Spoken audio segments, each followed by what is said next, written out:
بسم اللہ الرحمن الرحیم۔ گمنام ہیرو کے معزز ناظرین، السلام علیکم۔ آئیے چلتے ہیں کہانی کی طرف۔ انڈیا پاکستان کی ہر بڑی فلم ایکٹریس نے بالآخر شادی کر کے گھر میں پناہ لی اور اپنی عزت و شہرت دولت سب کے ساتھ اپنی آزادی خود اپنی مرضی سے قربان کی۔ آخر کیوں؟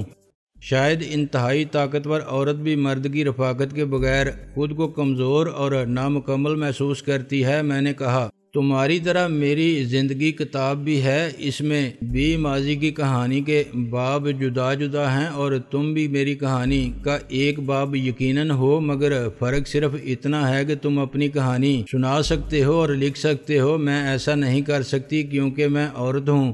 اگر یہ مردوں کا معاشرہ ہے تو اس میں میرا کوئی قصور نہیں۔ میں نے اس کے لیے گاڑی کا دروازہ کھولا۔ اسی وقت قریب سے گزرنے والی ایک جیپ نے بریک لگائے۔ یہ سفید رنگ کی پٹھوار جیپ تھی جسے فرید عباسی چلا رہا تھا۔ لائٹس آف کر کے اور انجن بند کیے بغیر وہ کود کر باہر آیا۔ ہیلو ایوری باڈی، کیا حسن اتفاق ہے تمہارا یہاں ملنا۔ میں نے اس سے ہاتھ ملایا۔ دنیا بہت چھوٹی جگہ ہو گئی ہے، میں نے ڈسٹرب تو نہیں کیا؟ فرید عباسی نے رکشی کی طرف دیکھے بغیر شوخی سے کہا۔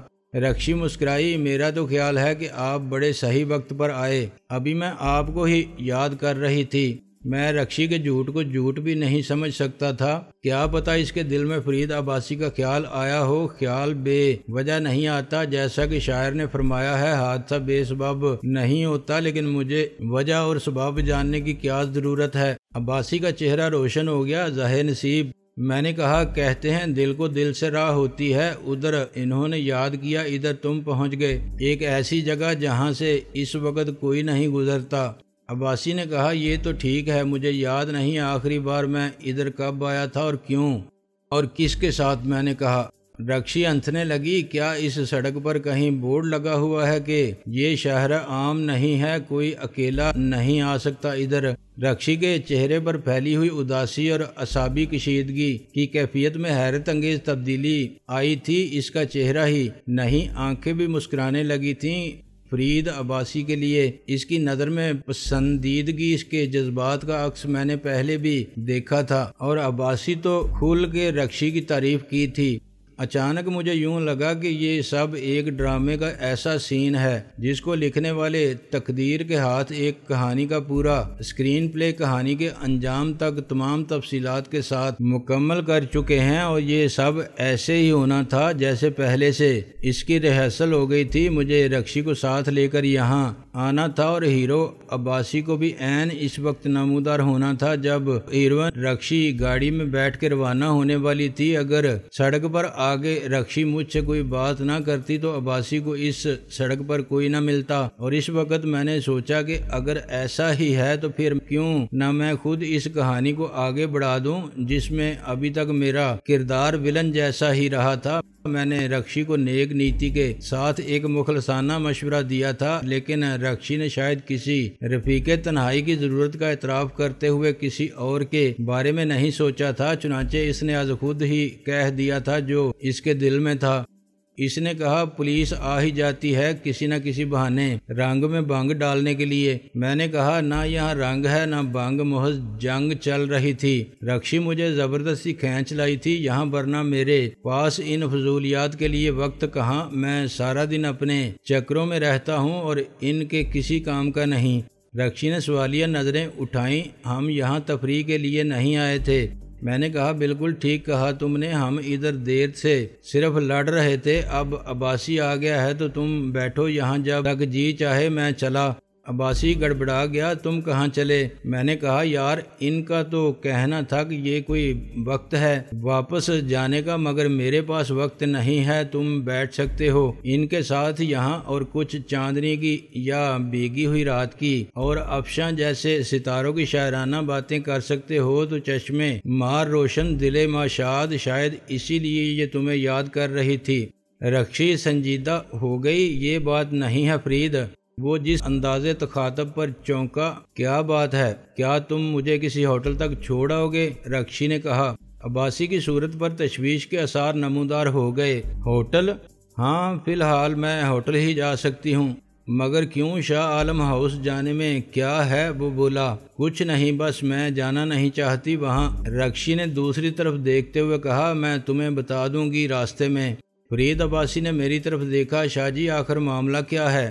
میں نے کہا عباسی تم سے تو کچھ چھپا بھی نہیں ہوا، بس اب ہم نے ساتھ نہ رہنے کا فیصلہ کر لیا ہے۔ اس طرح اچانک؟ میں نے کہا ہر کام کا ایک وقت ہوتا ہے، سمجھ لو وہ وقت آ گیا۔ اچھا ہے تم ہی انہیں ہوٹل پہنچا دو، میں نے کہا۔ مگر ہوٹل کیوں؟ عباسی نے پھر کہا۔ یہ اس وقت کسی کے گھر جا کے لوگوں کی مشکوک نظروں کا اور فضول سوالات کا سامنا کرنا نہیں چاہتی، رکشی نے کہا۔ میں نے کہا ابھی کچھ دن ایسے ہی چلے گا، پھر طلاق کا اعلان بھی کر دیا جائے گا۔ ہمارے لیے ایک دوسرے کو برداشت کرنا بھی ناممکن ہو گیا ہے۔ عباسی نے باری باری ہم دونوں کی نفرت اور بیزاری کے جذبات کا اندازہ کیا اور پھر بولا اوکے، اگر یہ فیصلہ کر ہی لیا ہے آپ نے تو ٹھیک ہے، لیکن رکشی کیا ہوٹل میں تمہیں پہچاننے والا کوئی نہیں ہوگا؟ بہت لوگ جانتے ہیں تمہیں، اگر خدا نخواستہ کسی اخباری نمائندے کی نظر پڑ گئی تو کیا ہوگا؟ رکشی نے جذبات سے عاری لہجے میں کہا۔ جو بات کل لوگوں کو معلوم ہونا تھی وہ آج معلوم ہو جائے گی، اگر تم برا نہ مانو۔ اتنی برائی قبول کرنے کے بعد میں نے برا ماننا چھوڑ دیا ہے فرید۔ میرے گھر میں صرف میری ماں رہتی ہے، اگر تمہیں اعتراض نہ ہو تو میرے ساتھ چلو، ماں بہت خوش ہوگی۔ جب بھی کوئی ہمارے گھر آتا ہے وہ خوش ہو جاتی ہے، اتنے بڑے گھر میں اکیلی رہتی ہے نا، اس سے بات کرنے والا بھی کوئی نہیں ہوتا۔ ایک رات بھی ہوٹل میں گزارنے کی کیا ضرورت ہے؟ مسئلہ صرف ایک رات کا نہیں ہے، لیکن کل میں کوئی ایسی جگہ تلاش کر لوں گی جہاں میں خود کو محفوظ سمجھ سکوں۔ تم جب تک چاہو وہاں رہ سکتی ہو، فرید عباسی نے کہا۔ میں نے اپنا ہاتھ آگے بڑھایا۔ تھینک یو یار، تم نے میرا مسئلہ بھی حل کر دیا۔ رکشی اس وقت تک جیپ میں آگے بیٹھ چکی تھی۔ عباسی تو جیسے دلی مراد بھر آئی تھی، مگر میرے سامنے اس نے اپنی جذباتی سرخوشی کا اظہار نہیں ہونے دیا۔ اس کی جیپ روانہ ہو گئی تو میں نے سکون کا سانس لیا۔ یقیناً خدا جو کرتا ہے بہتر کرتا ہے، میں نے اپنی گاڑی میں بیٹھ کے سوچا۔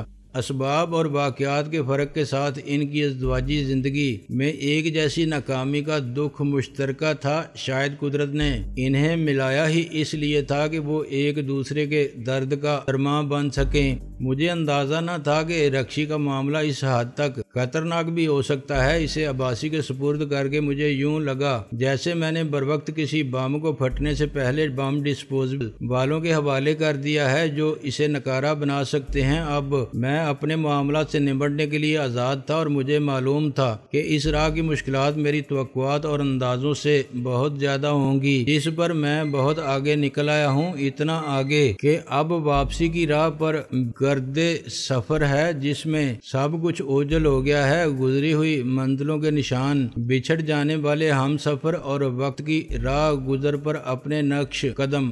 میرا شاہ عالم ہاؤس جانے کا پہلے بھی کوئی ارادہ نہیں تھا۔ وہاں پولیس پوری تیاری کے ساتھ مجھے گرفتار کرنے کے لیے موجود ہوگی اور اب تک ان کا انتظار بھی تشویش میں بدل گیا ہوگا۔ انہیں پتہ چل گیا ہوگا کہ جس پریس کانفرنس سے مجھے خطاب کرنا تھا وہ ہوئی ہی نہیں۔ میں وہاں پہنچا ضرور تھا مگر اس کے بعد لاپتہ ہو گیا۔ شاید کسی نے مجھے پولیس کی کارروائی کی اطلاع دے دی اور گرفتاری سے بچنے کے لیے میں نے رپوشی اختیار کرنا بہتر سمجھا۔ اب میں اس وقت نظر میں آؤں گا جب میرے لائق فائق وکیل کسی سیشن کورٹ سے میری ضمانت قبل از گرفتاری حاصل کر لیں گے، لیکن اس بار یہ اتنا آسان نہیں ہوگا۔ پہلی بار مجھے صرف شک کی بنیاد پر تفتیش کے بہانے زیر حراست رکھا گیا تھا اور عدم ثبوت کی بنا پر میری بے گناہی کو سیاسی تائید و حمایت بھی حاصل ہو گئی تھی۔ پولیس مجھے چھوڑنے پر مجبور ہو گئی تھی۔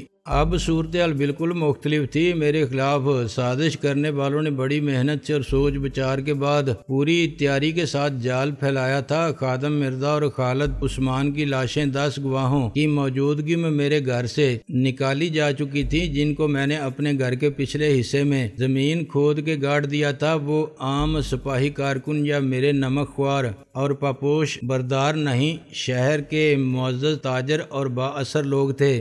انہیں آخری بار میرے ساتھ ہی دیکھا گیا تھا اور عینی شاہدوں کا بیان پہلے سے موجود تھا کہ کاروباری معاملات میں اختلاف رائے کے باعث ان کے اور میرے درمیان تلخ کلامی اور مار پیٹ تک ہوئی تھی۔ میں ہی انہیں اپنے ساتھ لے گیا تھا، مگر اس کے بعد وہ لوٹ کر گھر نہیں پہنچے تھے۔ یہ پولیس کی ذہانت اور فرد شناسی کا قابل قدر کارنامہ تھا کہ اتنے کم وقت میں انہوں نے قتل کا سراغ لگا لیا اور قاتل کے خلاف ثبوت شہادت کے سارے قانونی لوازم پورے کر لیے۔ میں نے چشم تصور سے ایس پی غلام محمد کی اکڑی ہوئی گردن پر فخر و غرور سے اٹھا ہوا سر اور اس کے لبوں کی شفاف فاتحانہ مسکراہٹ کو دیکھا۔ آپ نے ملاحظہ فرمایا، سر، ہم اتنے نالائق اور بے اختیار بھی نہیں ہوئے کہ کسی کو تخت سے اتار کے تختہ دار تک پہنچانا چاہیں تو کوئی مائی کا لال ہمیں روک سکے۔ تمہاری ابھی اوقات ہی کیا تھی؟ اگر پھانسی نہ چڑھتے تو صوبائی اسمبلی سے صوبائی وزارت یا قومی اسمبلی تک پہنچنے اور وزیر سے وزیر اعظم بننے کے ہر خواب کی تعبیر پانے کے لیے تمہیں 10-20 سال اور انتظار کرنا پڑتا، اور پھر سیاست کے سنگلاخ راستے کے نشیب و فراز سے گزر باز اور منافقت کے کانٹے پر چلتے، پولیس کے ڈنڈے کھاتے اور جیل کاٹتے وزیر اعظم بن گئے تو کون سے ہمالیہ پہاڑ ہو جاؤ گے۔ پتہ نہیں کتنے وزیر اعظموں کو ہم جیسے اوپر والوں نے چاہا ویسے ٹھکانے لگا دیا، تو کیا میرا انجام بھی کسی آغاز سے پہلے ہی ہوگا؟ اپنی خوشی آئے نہ اپنی خوشی چلے۔ میرے جیسے شرافت اور اصول پرستی کی سیاست پر یقین رکھنے والے، ملک اور قوم کی خیر خواہی کا عزم رکھنے والے مخلص اور باز میر لوگ اسی طرح راستے سے ہٹائے جاتے رہیں گے یا خود ہمت ہار کے یہ میدان انہی بے کردار، بے ایمان اور بے اصول گدوں اور گدوں کے لیے خالی رہ جائے گا، جو پچھلے 45 سالوں میں پاکستان کو اس کے قیام کی منزل اور مقصد سے اتنا دور کر چکے ہیں کہ آج ملک میں آپ جتنے قومی نغمے اور ترانے چاہیں گا لیں، باہر کی دنیا میں پاکستانی ہونا اور کہلانا باعث شرمندگی رسوائی ہے۔ نہیں، میں نے کسی تذبذب کے بغیر فیصلہ کیا۔ یہ مسئلہ اجتماع سے زیادہ انفرادی ہے۔ میں کسی اور پر انگلی اٹھانے کے بجائے خود اپنی ذمہ داری پوری کرنے میں اپنے ساتھ دیانتدار ہوں۔ ڈاکٹر، انجینئر، پروفیسر، جج، سرکاری افسر، کلرک اور مکینک، علماء اور تاجر، سب کسی سے کچھ کہے بغیر اپنے فرائض، اپنے ضمیر کو مطمئن رکھنے کے لیے سر انجام دیں تو پھر خرابی کیسی؟ لیکن عدالت میں انصاف کی کرسی پر بیٹھنے کے بعد جج کہے کہ یہ تو بڑا مشکل ہے کہ میں دباؤ اور لالچ کی پرواہ کیے بغیر فیصلے سناؤں، اور پروفیسر کہے کہ میں اس تنخواہ میں اس طالب علم کو کیسے پڑھاؤں جو بغیر پڑھے پاس ہونا چاہتا ہے، اور ڈاکٹر کہے کہ میں نے لاکھوں خرچ کر کے ڈگری دکھی انسانیت کی مفت خدمت کرنے کے لیے تو نہیں لی تھی، تو وہ اپنے ضمیر کو کیسے مطمئن کرے گا؟ پھر کیا اسے یہ پیشہ بھی چھوڑ دینا چاہیے؟ ایسے تو عدالت کی ہر کرسی پر ایک کرپٹ جج قابض ہو جائے گا اور کالج یونیورسٹی میں نااہل اور آرام خور اساتذہ آ جائیں گے، اور ڈاکٹروں کی جگہ لالچی کسائی ایسی کی تیسی مجھے سیاست سے باہر رکھنے کا فیصلہ کرنے والوں کی میں سیاست کو شمس اور قریشی جیسے لوگوں کے لیے چھوڑ دوں گا تو خود بھی ملک و قوم کا مجرم میں اتنی آسانی سے پھانسی چڑھ گیا تو ان کا کام مزید آسان ہو جائے گا۔ وہ تو یہی چاہتے ہیں کہ اس ملک پر صرف چور ڈاکو حکومت کریں اور انہیں روکنے ٹوکنے والا ایک بھی باہمت محب وطن پاکستانی نہ ہو۔ کسی میں اتنی ہمت باقی نہ رہے گی کہ چور کو چور کہہ سکے۔ عوام کوئی سوچ نہ رکھنے والے بزدلوں کو بھوکا ننگا ہجوم ہو، جسے بدماشی کی لاٹھی سے کسی بھی عذاب کے جہنم کی طرف ہانک دیا جائے تو وہ اسے ہی اپنی تقدیر سمجھ لے اور خاموشی سے شرمندگی کی زندگی اور ذلت کی موت قبول کرنا سیکھ جائے۔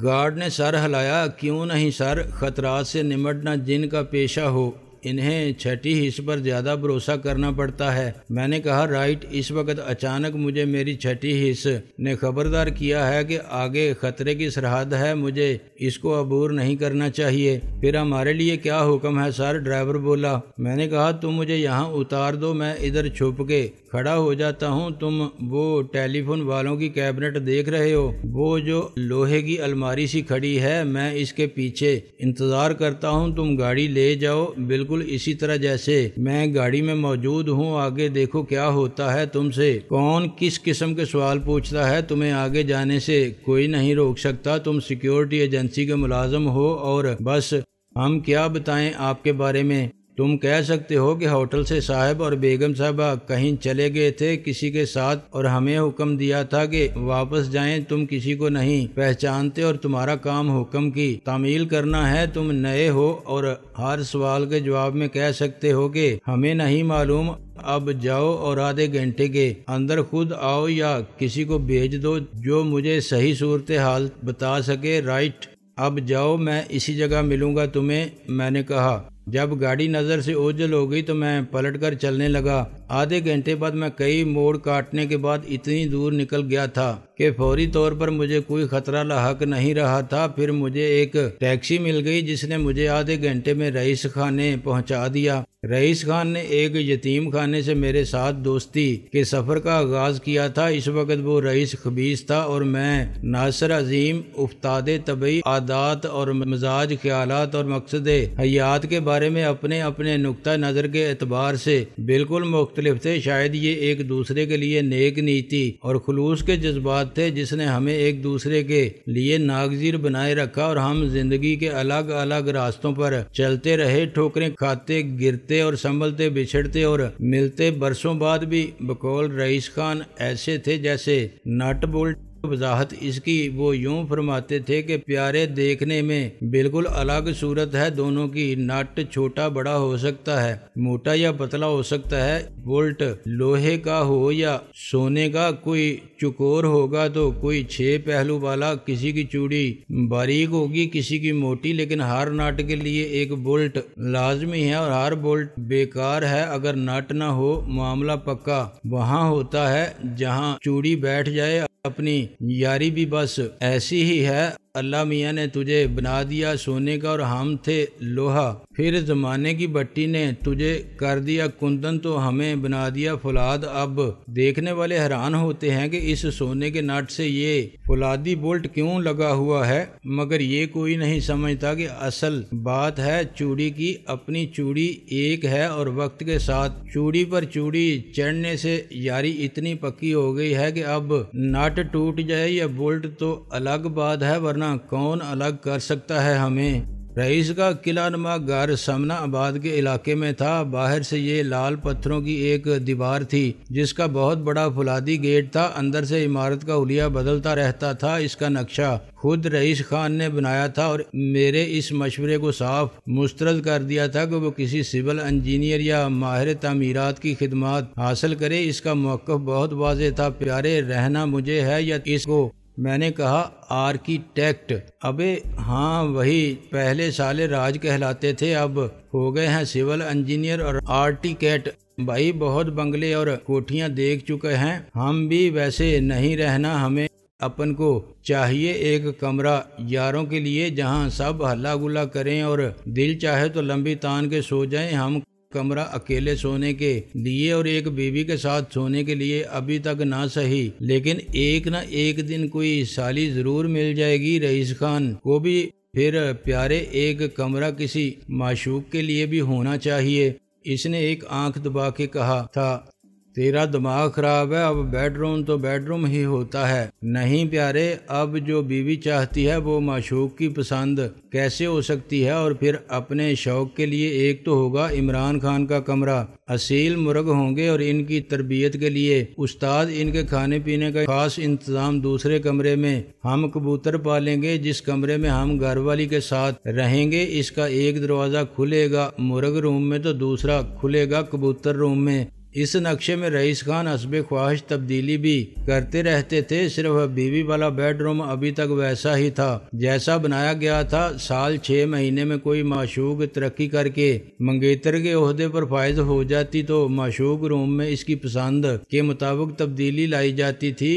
پردے، قالین یا فرنیچر بدلنا تو عام سی بات تھی، مگر ایک بار دیواروں پر ٹائل لگائے گئے کیونکہ یہ معشوق کی فرمائش تھی۔ اس سے پورا بیڈ روم ایک بہت وسیع باتھ روم نظر آنے لگا۔ پھر ایک معشوق نے سارے ٹائل ہٹا کے چاروں طرف اور چھت پر آئینے لگانے پر اصرار کیا۔ یہ غالباً 11ویں منگیتر تھی جس کے لیے رئیس نے پورے بیڈ روم کو آئینہ خانہ بنا دیا۔ جب بالآخر یہ منگنی ٹوٹی تو تیش میں آ کے رئیس خان نے سارے آئینے توڑ ڈالے۔ 12ویں معشوق نے ٹائل ہٹا کے دیواروں پر وال پیپر لگوایا جو باہر سے منگوایا گیا تھا۔ بڑے بڑے ٹکڑوں کو جوڑنے سے دیوار پر ایک ہی تصویر بن جاتی تھی جس میں جنگل، پہاڑ، آبشار، دریا اور سبزہ زار برفانی تودے اور دلکش مناظر اپنے شوخ قدرتی رنگوں میں نظر آتے تھے۔